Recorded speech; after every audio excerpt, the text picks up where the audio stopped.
नमस्कार। प्रेमचंद साहित्य के अंतर्गत आज सुनिए प्रेमचंद जी की एक लघु कहानी ठाकुर का कुआं। प्रेमचंद जी ने इस कहानी में तत्कालीन समाज में मानवीय अधिकारों से वंचित जीवन जी रहे अछूतों की सामाजिक और आर्थिक स्थिति को अभिव्यक्त किया है। यह कहानी जाति व्यवस्था और छुआछूत के अत्याचार को उजागर करती है। तो आइए सुनते हैं कहानी ठाकुर का कुआं। जोखू ने लोटा मुंह से लगाया तो पानी में सख्त बदबू आई। गंगी से बोला, यह कैसा पानी है, मारे बास के पिया नहीं जाता। गला सूखा जा रहा है और तू सड़ा हुआ पानी पिलाए देती है। गंगी प्रतिदिन शाम को पानी भर लिया करती थी। कुआं दूर था, बार बार जाना मुश्किल था। कल वह पानी लाई तो उसमें बू बिल्कुल ना थी।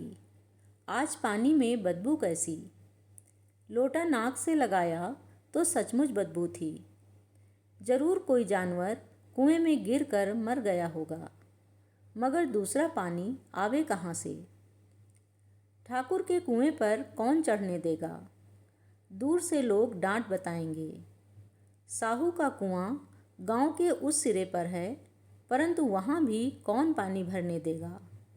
चौथा कुआं गांव में है नहीं। जोखू कई दिन से बीमार है।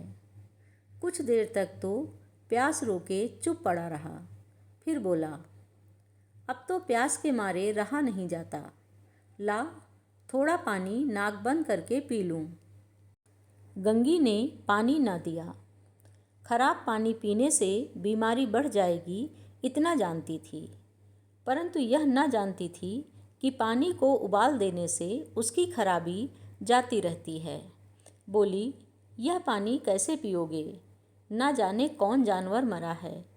कुएं से मैं दूसरा पानी लाए देती हूँ। जोखू ने आश्चर्य से उसकी ओर देखा। दूसरा पानी कहाँ से लाएगी। ठाकुर और साहू के 2 कुएं तो हैं, क्या एक लोटा पानी न भरने देंगे। हाथ पांव तुड़वा आएगी और कुछ ना होगा, बैठ चुपके से। ब्राह्मण देवता आशीर्वाद देंगे, ठाकुर लाठी मारेंगे, साहू जी 1 के 5 लेंगे। गरीबों का दर्द कौन समझता है।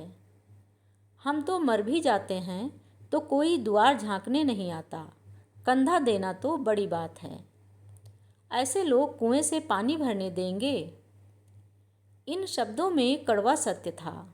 गंगी क्या जवाब देती, किंतु उसने वह बदबूदार पानी पीने को ना दिया। रात के 9 बजे थे। थके मांदे मजदूर तो सो चुके थे, पर ठाकुर के दरवाजे पर 10-5 बेफिक्रे जमा थे। मैदानी बहादुरी का ना तो अब जमाना रहा है ना मौका। कानूनी बहादुरी की बातें हो रही थीं। कितनी होशियारी से ठाकुर ने थानेदार को एक खास मुकदमे में रिश्वत दे दी और साफ निकल गए। कितनी अक्लमंदी से एक मार्के के मुकदमे की नकल ले आए। नाजिर और मुहतमिम सभी कहते थे नकल नहीं मिल सकती। कोई 50 मांगता, कोई 100। यहाँ बेपैसे कौड़ी नकल उड़ा दी। काम करने का ढंग चाहिए। इसी समय गंगी कुएं से पानी लेने पहुंची। कुप्पी की धुंधली रोशनी कुएं पर आ रही थी। गंगी जगत की आड़ में बैठी मौके का इंतजार करने लगी। इस कुएं का पानी सारा गांव पीता है, किसी के लिए रोक नहीं। सिर्फ ये बदनसीब नहीं भर सकते। गंगी का विद्रोही दिल रिवाजी पाबंदियों और मजबूरियों पर चोटें करने लगा। हम क्यों नीच हैं और यह लोग क्यों ऊंच हैं। इसलिए कि ये लोग गले में तागा डाल लेते हैं। यहाँ तो जितने हैं एक से एक छठे हैं। चोरी ये करें, जाल फरेब ये करें, झूठे मुकदमे ये करें। अभी इस ठाकुर ने तो उस दिन बेचारे गडरिये की एक भेड़ चुरा ली थी और बाद में मारकर खा गया। इन्हीं पंडित जी के घर में तो 12 मास जुआ होता है। यही साहू जी तो घी में तेल मिलाकर बेचते हैं। काम करा लेते हैं, मजूरी देते नानी मरती है। किस बात में हैं हमसे ऊंचे? हाँ, मुंह में हमसे ऊंचे हैं। हम गली गली चिल्लाते नहीं कि हम ऊंचे हैं, हम ऊंचे हैं। कभी गांव में आ जाती हूँ तो रस भरी आँखों से देखने लगते हैं, जैसे सबकी छाती पर सांप लौटने लगता है। परंतु घमंड यह कि हम ऊंचे हैं।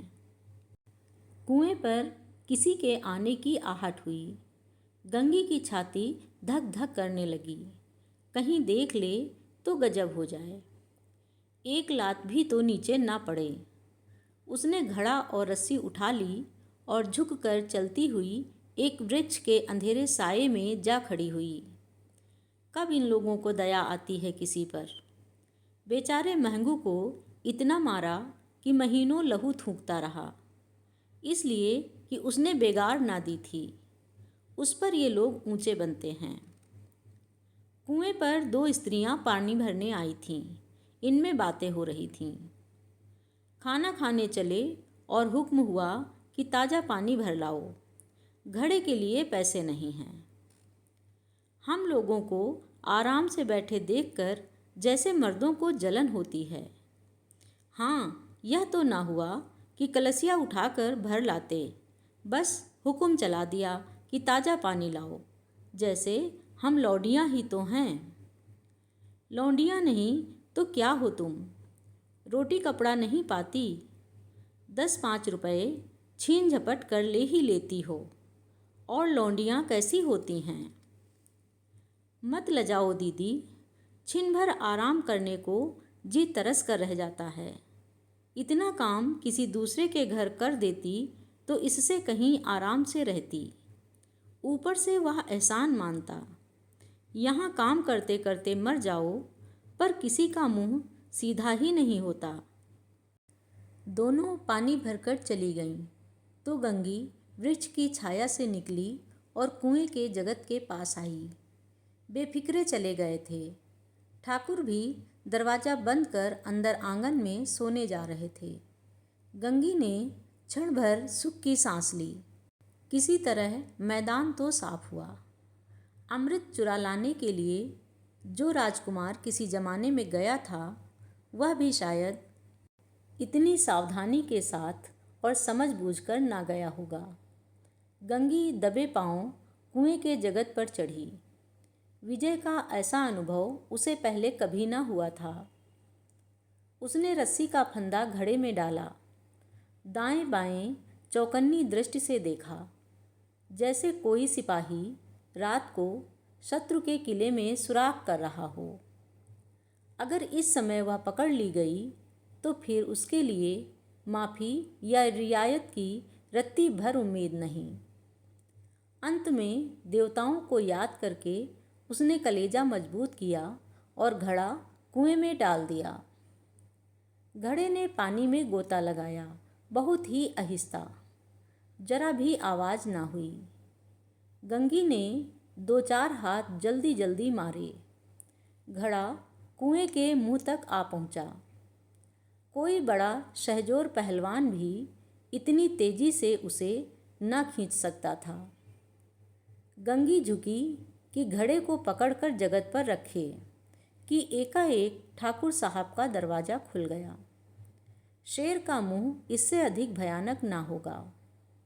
गंगी के हाथ से रस्सी छूट गई। रस्सी के साथ घड़ा धड़ाम से पानी में गिरा और कई क्षण तक पानी में हिलकोरों की आवाज़ें सुनाई देती रहीं।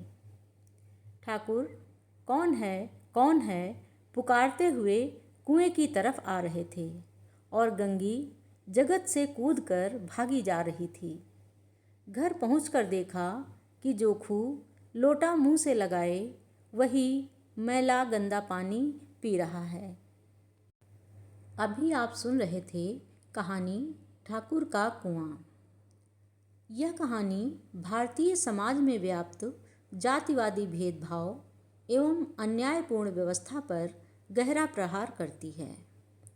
यदि कहानी आपको हृदयस्पर्शी लगी हो तो लाइक कीजिए, शेयर कीजिए और हमारे YouTube चैनल हिंदी साहित्याकाश को सब्सक्राइब कीजिए। धन्यवाद।